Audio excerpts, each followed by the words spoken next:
नमस्कार साथियों, आप सभी का मनी एस्ट्रोलॉजी चैनल में हार्दिक अभिनंदन है। साथियों, आज हम बात करेंगे कि क्रोध करने से हमारे जीवन में क्या क्या प्रभाव पड़ता है। चलिए, गौतम बुद्ध की एक स्टोरी के अनुसार हम इसे समझने की कोशिश करते हैं। साथियों, एक दिन गौतम बुद्ध अपने शिष्यों के साथ एकदम शांत बैठे हुए थे।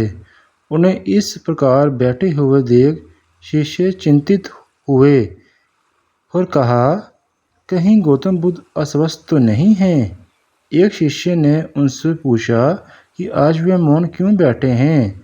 क्या शिष्यों से कोई गलती हो गई है जिस कारण गौतम बुद्ध मौन बैठे हैं? या फिर लग रहा है कि गौतम बुद्ध आज अस्वस्थ लग रहे हैं? तभी कुछ दूर खड़ा व्यक्ति जोर से चिल्लाया, आज मुझे सभा में बैठने की अनुमति क्यों नहीं दी गई है? बुद्ध आंखें बंद करके ध्यान मग्न हो गए। वह व्यक्ति फिर से चिल्लाया, मुझे प्रवेश करने की अनुमति क्यों नहीं मिली? इसी बीच एक उदार शिष्य ने उस शिष्य का पक्ष लेते हुए कहा, उसे सभा में आने की अनुमति प्रदान की जाए। गौतम बुद्ध ने अपनी आंखें खोली और बोले, नहीं, यह अछूत है, इसे आज्ञा नहीं दी जा सकती। यह सुनकर सभी शिष्यों को बड़ा आश्चर्य हुआ। गौतम बुद्ध फिर बोले, हाँ, यह अछूत है। इस पर कोई शिष्य बोले, हमारे आश्रम में जात पात का कोई भेद है नहीं, फिर यह अछूत कैसे हुआ गौतम बुद्ध? तब गौतम बुद्ध ने समझाया, आज यह व्यक्ति, यह शिष्य क्रोधित होकर आया है। क्रोध से जीवन की तपस्या भंग हो जाती है, क्योंकि क्रोधी व्यक्ति अपनी बुद्धि का विनाश कर बैठता है। जैसे दूध और बुद्धि का कोई पता नहीं कब उबाला आ जाएगा, उसी तरह क्रोधी व्यक्ति की बुद्धि भी उसी दूध की तरह हो जाती है। वे कभी भी उबाला आने से किसी का नुकसान कर सकती है। क्रोधिक व्यक्ति मानसिक हिंसा कर बैठता है, इसलिए जब तक वह क्रोध में रहता है तब तक वह अछूत होता है। इसलिए उसे कुछ समय एकांत में खड़े रहना चाहिए। क्रोधित शिष्य भी बुद्ध की बातें सुन रहा था। पश्चाताप की अग्नि में वह तप कर समझ चुका था कि अहिंसा ही मनुष्य का महान कर्तव्य व परम धर्म है। वह बुद्ध के चरणों में गिर पड़ा और कभी क्रोध न करने का प्रण लिया।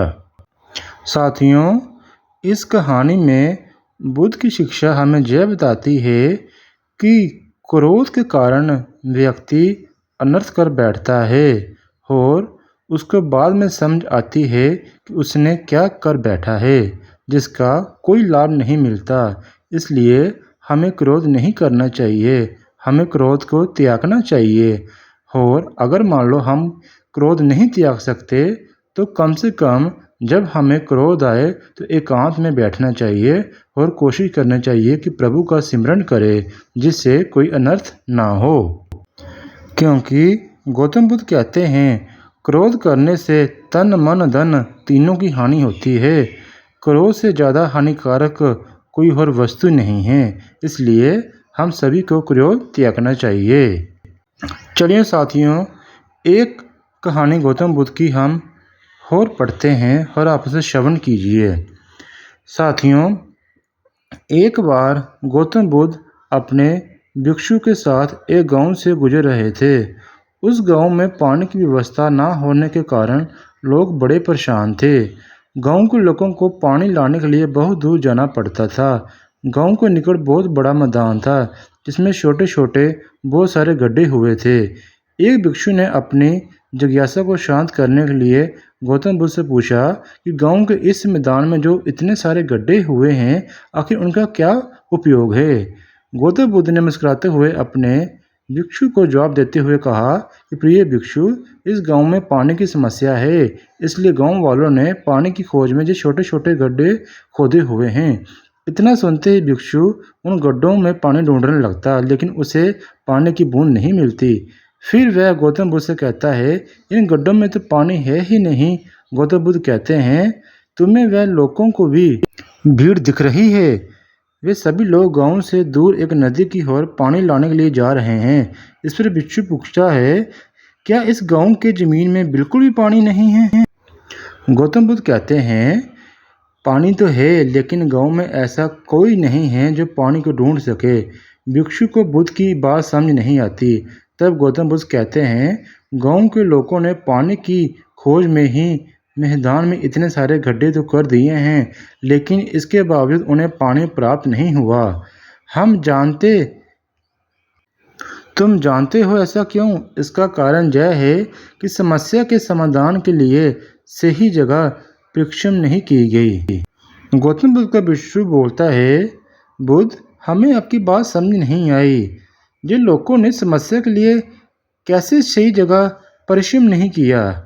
तभी बुद्ध बोलते हैं, यदि गांव के लोग अलग अलग कोई खड्डे करने के बजाय सही दिशा में केवल एक ही खड्डा करते, जो कि 100 खड्डों के बराबर होता, तो इन्हें अवश्य ही पानी मिल जाता। साथियों, गौतम बुद्ध की इस कहानी से हमें सीख मिलती है कि मनुष्य का मन भी ठीक इसी तरह 100 दिशाओं में भागता है, लेकिन यदि मन को एक दिशा में केंद्रित कर काम किया जाए तो लक्ष्य तक अवश्य ही पहुंचा जा सकता है और सफलता भी प्राप्त की जा सकती है। असफलता का कारण मन का चारों ओर भटकना ही है। इसलिए अपने मन को एकत्रित कर प्रभु में लगाएं और सफलता आपको निश्चय ही मिलेगी।